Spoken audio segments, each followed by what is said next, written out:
Hello everyone, welcome back to the channel. Hope you're doing well. Thank you for joining me.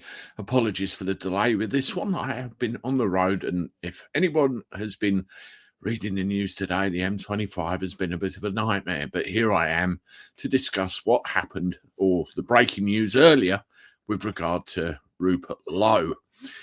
Just for a little bit of background, as you know, Rupert Lowe was reported to the police regarding some alleged threats he made towards Zia Yusuf, the chairman of Reform UK. And I have to admit, for my part, the whole way that this has been gone about, the whole way that Reform was seen to act with regard to Rupert Lowe really put me off. And as you know, I had my opinion tainted and have been rather detrimental about the cause ever since, even doing videos like this, massive, and bringing you news about what's been happening with Rupert Lowe and everything else. But as June Slater pointed out to me privately, what you have to look at is the fact that this hasn't really gone beyond people's social media accounts. If you look at BBC, if you look at ITV, and all the mainstream media that people follow still to this day, it's not really mentioned. You'll only see it if you look at X or YouTube or anything like that. And that I understand. But what people have a great hope in is this. Nigel Farage, Reform will fix it. We're annoyed with the Tories, we're annoyed with Labour, we're annoyed with the whole establishment, and people really want to get behind Reform, and that is showing in the results. That is showing in the polls, it is showing in the way people feel. Reform will fix it. That's what people generally believe, and that's an idea they have to get behind. Now, the news came out today, and as I said, it is massive, that Rupert Lowe will no longer have any worry about any investigational charges from the police, because the CPS have deemed that there's no case to answer. There's no going anywhere with this, so it's all been thrown out. Now, at the time, you remember the allegations, of course, threats against the party chairman, and come off it, a 67-year-old man against somebody younger than me, and I'm pushing 50. I can't see it somehow, can you? And all of that furore that came out all around the time that Rupert decided to partake in that piece that came out in the media, as done by Andrew Tory Boy Pierce. He was heard to say privately, oh, look, and again, this is alleged, I finished off Reform with one article, so you can see the agenda there. It's all been completely blown up, and it's cost Reform support. Now, Farage may have a bit of a problem right now, because the fact that it's been found to be not going anywhere means that it's been blown up out of all proportion, and the original source of these allegations has a few questions to answer, like, is my position tenable? Do I need to apologize to Rupert Lowe for what happened in the first place? And I'm sure other questions as well. But this needs to be swept under the carpet. It needs to be dealt with and pushed out the way, because one thing Reform certainly can't have is the spectre of this looming over them, the same as the original incident did in the first place. You've only got to look at the polls. You can see what's happening. Rupert Lowe released a statement, and here it is. This came out this morning. This was not normal political infighting. You're damn right it wasn't.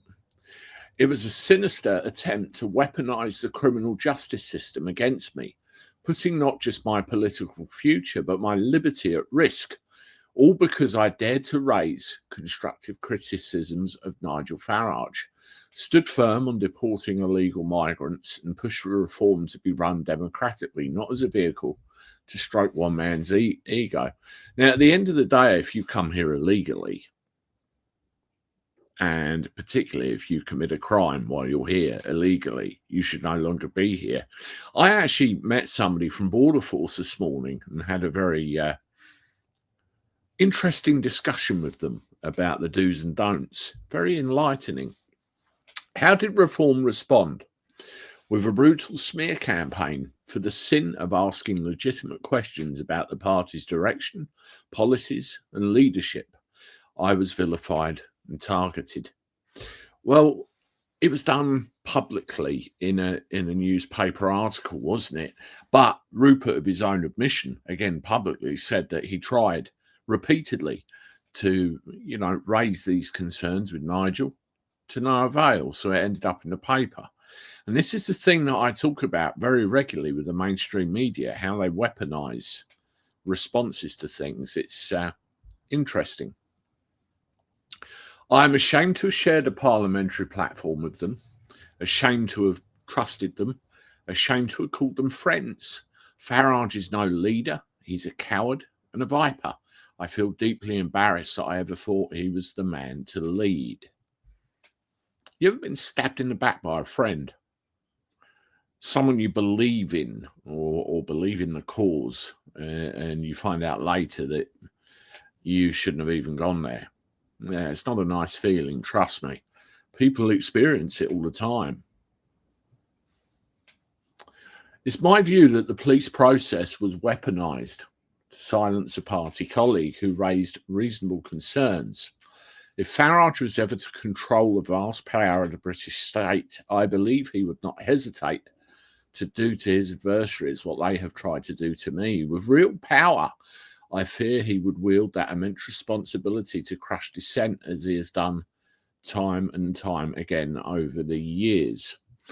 I mean, that is a genuine worry with the office of Prime Minister in anybody's book, isn't it? Look what's been happening lately. This country really, really, really needs a change.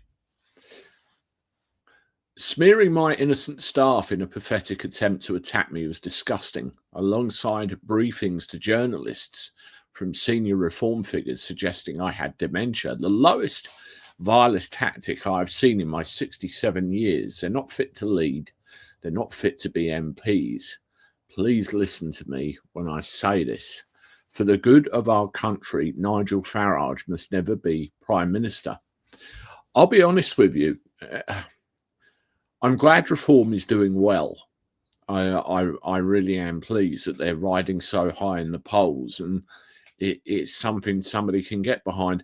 Is it going to be the answer to everybody's prayers? I'm not so sure, but you remember what Nigel said right back at the beginning before the general election. He'd give it 5 years. He'd commit to 5 years. If he wins the general election, then what will happen? Would he be Prime Minister? Who knows?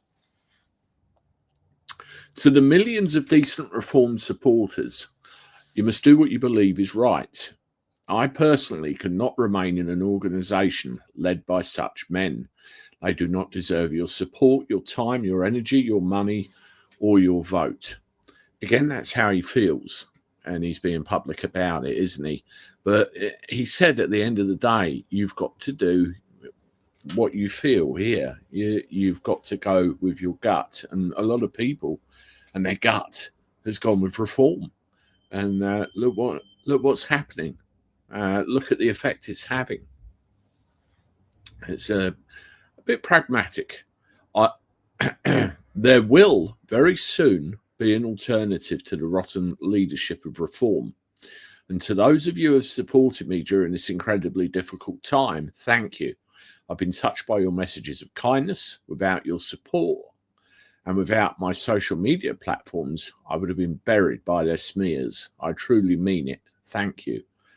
You'll be hearing a lot more from me very soon. Rupert. I like the end of that. Let's have a look at that again. There will be very soon an alternative to the rotten leadership of Reform. You'll be hearing a lot more from me very soon. And that tells me that something is in the works, be it another party, another plan, joining something, starting something. Because, at the end of the day, I come across as anti-Reform. I wouldn't so much say I'm anti-reform, because reform represent a possibility to do something about the establishment. What I'm anti is what's become of reform with regard to some of the Tories that are coming over, so some Labour people that are coming over, pissed off politicians from other parties. I don't like that. I don't like the way this whole thing has been gone about. It leaves a bad taste in your mouth. But where I can support reform is the idea that they can do that to the establishment, very much so. That's great. My ideas, my politics do not align with Great Britain. I've made it very clear I'm an Englishman. And one of the things that I would like to see, it's very interesting. There's footage out there of Nigel Farage saying that he believes the general public should be given more referendums, more choice on the big things. That's called direct democracy, giving us more of a say. One of the issues I would like to see discussed is English independence, because we've never been offered it. And you look at those things, it would really go a long way. So interesting times. Really interesting times. Let's see what Rupert does next. Let's see what happens with regard to legal action of any kind. And let's certainly see what happens with Zia Yusuf, because at the end of the day, an allegation has been made and it's been found to be unfounded. A bit embarrassing, really. Let me know what you think of all this in the comments. I'd appreciate you hitting the like button as usual, because it helps spread this around. Subscribe to the channel if you haven't. And as always, I look forward to talking to you soon. Toodaloo.